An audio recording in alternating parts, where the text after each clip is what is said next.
A very big hello to all my biology champions. I hope my dear children are doing absolutely great. So please listen to me very carefully because I am here to talk about the next 30-day plan. Well, I have made a separate video on how you should be dealing with all the subjects together, but definitely there is no much difference that I have to bring out over here. But yes, I would be more specific to the subject that I handle, and that is biology. I can talk more about biology freely over here. So the first question, or probably the first thought that you might be having in your head is that, can I leave any of the chapters for PU2? Because I don't like this chapter, literally hated this chapter. In my PU2 exam also I try to avoid it. Can I avoid it over here? The answer for this particular question is, each and every chapter of your PU2 is 110% important. Why? Because all of them, okay, all of them, Baba, will be giving you questions of either 3 questions or more than that. Okay, either 3 questions or more than that, not less than that. Which means that if at all I show you the trend that has been followed throughout, generally it goes like this. Okay, it goes like this. So over here, principles of inheritance and variation is something that gives you obviously the highest number of questions. Had given you before also 4, 4, 4, 5, 4. It has gone like that. Now, molecular basis of inheritance, again, it has been in a trend for giving most number of questions. 5, 5, 5, 5, 5. Then previous to previous year, it was 4. Now, the previous year, it was 3. Again, you can see the trend coming off back again with 5 and 4 questions. That is what I believe that is going to happen. Human health and diseases, again, over here, if at all you see 4, 5, 4, 3, 3, 3. Again, there is a chance for it to jump back to 4 or 5. You get it? These 3 chapters are something that you have to take on priority whatsoever. Now, talking about the other chapters which are there, and I want to start from the lower down. Listen to me very carefully. Biodiversity and conservation has been, what do you call, it's like something that has been unpredictable for so long now. One year it gave 1 question, the other year it gave 4 questions, then the next year it gave 1 question, the other year it didn't give any questions, and then 3 questions popped up, 2 questions popped up, and I'm telling you, I told you before, every chapter which is there, you can expect at least 3 questions coming off. Okay, 3 questions are gonna come. Understand and then only go there. So basically over here, yes, I agree that previous year it gave you 2 questions. But if there is a slight change in the trend here and there been mentioned, suppose it gave you 4 questions, over here also you got basically 4 questions, things like that. There's a change in the numbers. These chapters can also give rise to 3 questions. So this is super important. Do not think of leaving any chapter, even though it looks small for you, or probably it might be very big for you. Whatever is there, PU2 has to be considered on priority, has to be covered completely. Okay, completely. Now, sexual reproduction, flowering plants, if at all you see, it has given 7 questions in 2021. Now, you tell me, can I say that this is a chapter that you can miss anytime? No, definitely not. So, 3, 3, 3, 3, 3, that is how it has been for all the other chapters. So, prioritize these chapters that you see in orange, and also sexual reproduction in flowering plants. This is also something that is important. Then you can go ahead with the other chapters which are there. Do not leave any chapter of PU2. I'm telling you again and again. Okay. Now, the next thing, what about PU1? Ma'am, in that case, if you're saying that I have to cover 13 chapters of my PU2, can I skip any chapters from PU1? To be honest, I'll tell you something very important, okay? So, previous year, when other subjects were giving almost 19, 18 questions were coming from PU1, our subject gave almost related to 20 questions from PU1. Okay, 20 questions came from PU1. Okay. So what do you understand from that is that, okay, in biology, you do not have a choice to skip it either. But I definitely understand when you have 19 chapters in front of you, it is not very easy to deal with it, which is why you should analyze your chapters which are there, which can probably be giving questions for sure. For example, you cell the unit of life have been giving like 1 question almost all the years. Cell cycle and cell division have not skipped any single year. Plant kingdom also have not skipped any single year apart from 2020. And animal kingdom, Baba, it has been giving 2, 2, 2, 1, 1, 1 question each year. Morphology of flowering plants, again something that is important. Body fluids and circulation, again something that is important, giving an off like 1 or 2 questions per year. These chapters you have to cover on priority for the first. Then you can go ahead with the other chapters which are there. Breathing and exchange of gases have not given any questions so far. Okay, so that means we have to go ahead with the other questions. prioritize these questions and check whether are you able to do it or not. With this time that you are standing, when I'm making this video on this particular day, I understand that you have got time to finish as much as you can, right? So I will not request you to cover only these chapters. This is something that I will reserve for the end. Whether there's someone who is coming and asking me, Mom, what should I be doing? I'll be telling, okay, in this case, when you do not have time, you can prioritize this chapter. But if you're someone who is wanting a rank or probably a good college in KCET at this particular time, you have to utilize it really well and try to cover the entire thing. Start off with them, but cover the entire thing, whichever is there. Okay? Practicing PYQs is super important. Do not leave them. So what do you understand from this is that no way, we cannot lose anything. Okay, in that particular case, ma'am, tell the resources also. Resources is nothing. For concept, you have NCERT plus videos. Whose videos? My videos are there. Okay, if I believe that most of you have watched master stroke videos, if not, please watch it. It is definitely worth it. I'm telling you, if you are someone, I have got several comments saying that it is one of the best series out there.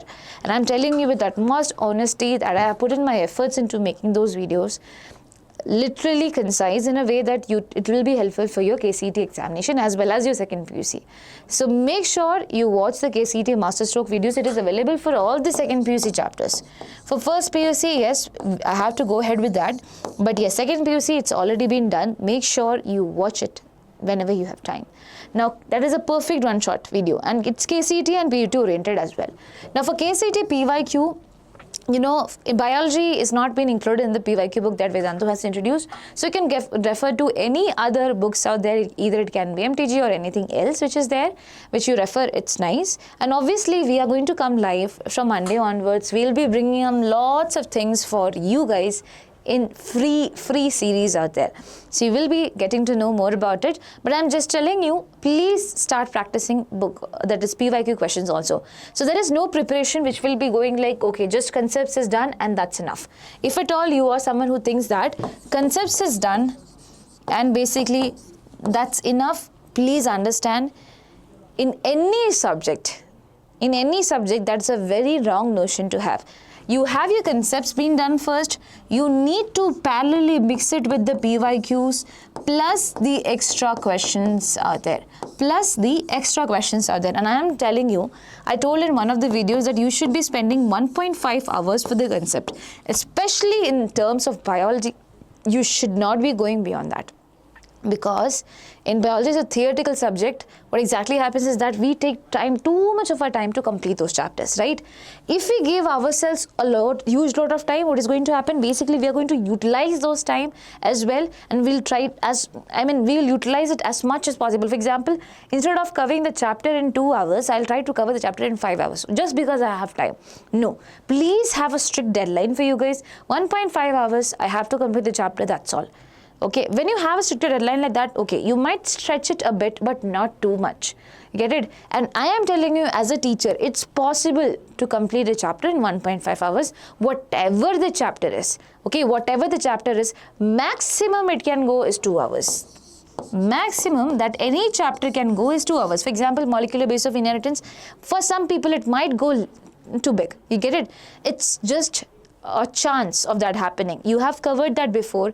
Okay, you have covered that before. Have an understanding that, okay, I have done it before. I just have to revise. You're not here to sit and study from the very beginning. First, put that notion away. For second PUC, you have covered a lot of chapters.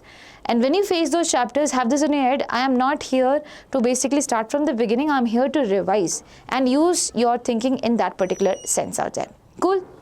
Now, after that, what you have to do is focus on PYQs. 1 hour of PYQ practice is super important, and in that 1 hour, I'll tell you that most of the chapters gives 30 to 40 questions, not beyond that. Only one chapter, I think, molecular base of inheritance has given 50 questions. Okay, rest all of them have 30 to 40 questions only. That means that you should be requiring only 40 minutes because we are going to give 40 minutes, 40 questions. That means 1 minute per question. Okay, 1 minute per question, not beyond that. That means still we are left with some more time. 20 minutes are still left. What are we going to do with that? We are going to solve some extra questions. And I'm not just giving you just a bland number out there saying that 40 minutes it will be over. You have to do it. Initially, yes, I know that 1 hour, you will be requiring 1 hour to complete those 40 questions out there or more than that. But please build the habit of completing the number of questions with the same number of time. 40 questions, 40 minutes. 30 questions, 30 minutes. That's all. Put a timer and then solve it. Okay?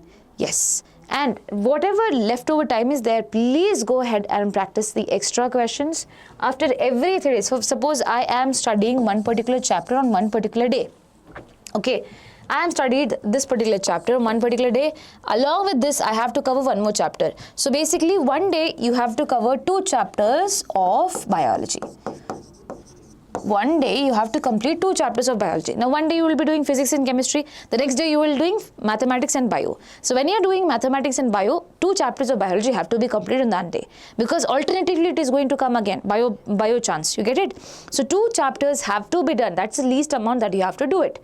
Right? That is super clear, I hope so. So 2 chapters, whenever you sit for biology, 2 chapters, alternatively, you have to cover.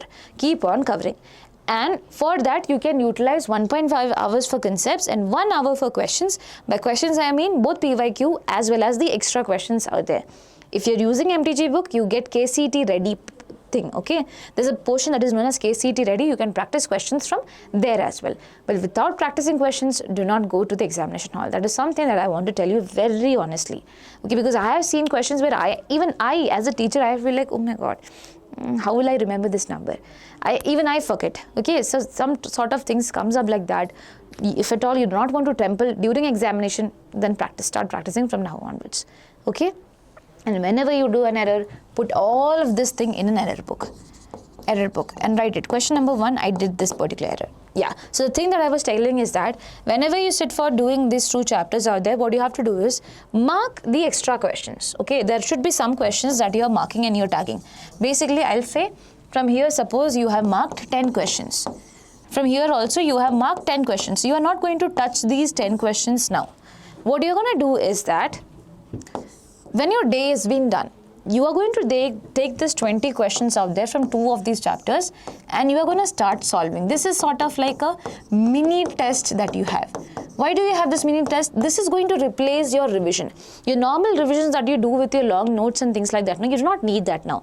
Your revision should be there in the form of question practice. So please start doing that. Very important. Okay? So I hope that is understood. I'll repeat it once more. Every single day, okay, every single day whenever you sit for studying anything, have that in your head that I have to complete the target within this particular point of time. It's very tight deadline that I have for myself. Now, alternatively, whenever you deal with biology, I want you to cover at least 2 chapters every single day where 1.5 hours should be given to the concept, 1 hour to the questions. It's not just PYQs, the extra questions out there because the PYQs are going to be less from each chapters. So that means you have extra time. And whenever you sit for practice, put a timer up there.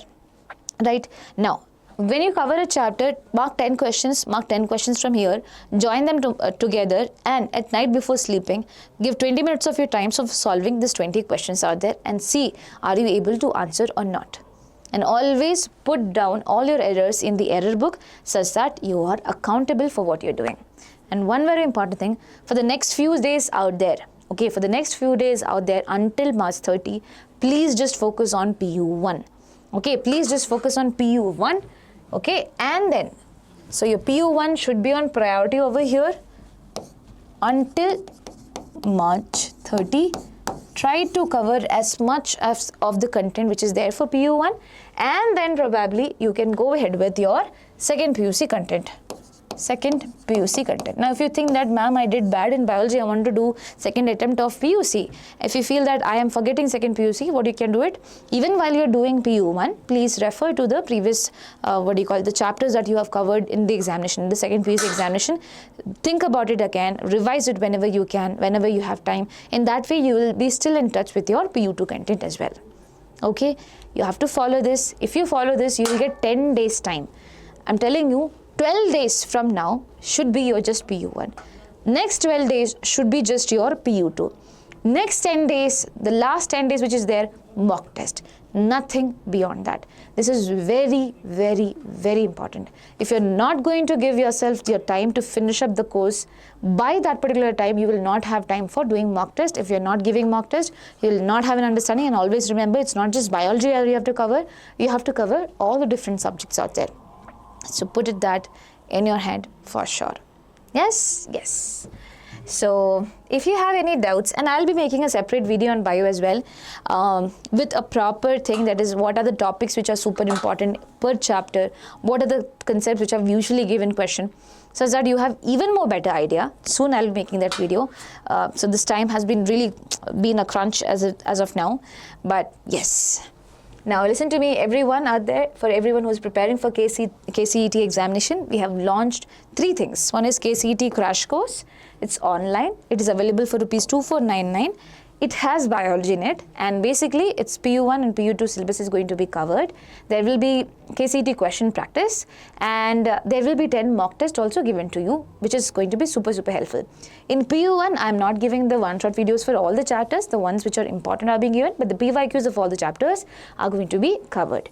For Lakshya KCET crash course is there. It's offline version of it, and there is a 3,000 off going on. So if at all you're looking forward for it, you can check it out. And finally, there is ABHYAS KCET test series. One of the paper I also solved it. Okay, probably you might have got it, or probably you might be getting it. You please check that video up. This is definitely going to help you understand how good a test series will be in your preparation. I'm not just talking about ABHYAS, I'm just talking in general also. A test series at this particular point of time will do so good for you guys. Trust me on this. Okay, it is definitely going to help you out. So yes, and the pricing for that is ₹999. So check all of this out, and if you have any doubts, if you have anything to tell me, put it down in the comment section below. I just want to wish you all the best. Please take care of yourself, and bye-bye.